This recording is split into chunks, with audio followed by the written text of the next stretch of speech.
Les survivants d'abus rituels sataniques décrivent très souvent une organisation mondiale du mal, transnationale, intergénérationnelle, infiltrée dans les plus hautes sphères du pouvoir. Pour réfléchir logiquement, en fait, un mal qui n'est pas seulement humain, mais spirituel, qui invoque des entités, qui pratique des rituels pour habiter ses membres de démons. Un mal qui cible spécifiquement l'identité spirituelle, qui s'en prend spécifiquement à Jésus-Christ, qui pervertit les symboles sacrés, qui enseigne que Dieu est mauvais et Satan et c'est l'amour. Est-ce qu'il peut exister dans le vide? Ben non. C'est qu'il existe une organisation spirituelle démoniaque. Si Satan est réel, ça veut dire que Dieu aussi est réel.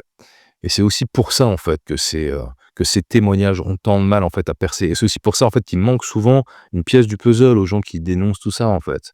Et les survivants le confirment. Ceux qui ont cherché de l'aide humaine, la police, la famille, les institutions, ils ont trop souvent été ignorés. Donc c'est pas tous, hein, mais souvent. Le système entier protège les agresseurs. Mais quand ils se sont tournés vers Dieu, vers Jésus, ils ont trouvé de la force, de la libération et de l'espoir. Jésus-Christ a anéanti le diable par sa mort sur la croix. Le vrai Dieu chrétien gagne, Satan perd à la fin. Et l'Église doit être présente pour libérer les captifs. Vous pouvez aller sur le site YouTube 50 voix de violence rituelle et aller voir le film Les survivantes de Pierre Barnarias.